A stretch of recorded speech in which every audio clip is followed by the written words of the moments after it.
Inilunsad po ng Philippine Heart Association ang Fun Run upang ipakita ang kahalagahan ng ehersisyo para sa kalusugan ng puso. Alinsunod ito sa pagunita ng World Heart Day. Ang detalye sa sentro ng balita ni Isaiah Mirafuentes.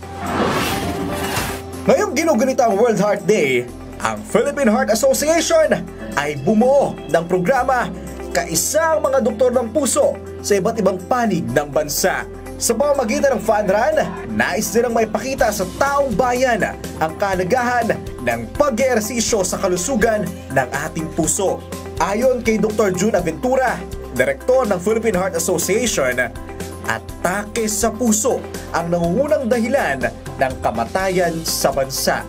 Siyempre because of the bad vices, the bad food that we eat and lack of exercise, yan marami tayong nagkakaroon ng problema ng mga sa puso. Of course, meron rin mga congenital, yung mga inborn, pero mostly ang nangyayari, nagkakaroon ng problema because of all these bad habits that the Filipinos actually do. Maraming simptoma ang mga may sakit sa puso. Unang-una parang mas mahirap mas madaling mapagod, mahirap huminga, may kabog sa puso, yung mga ganyan. Kailangan magpa-check na kagad sila.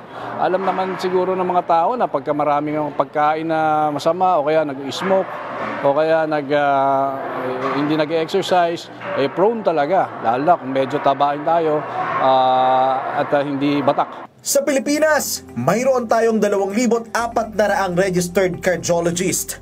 Ayon kay Dr. Aventura, kulang ito dahil ayon sa pag-aaral, nasa 80,000 na doktor pa ang kinakailangan.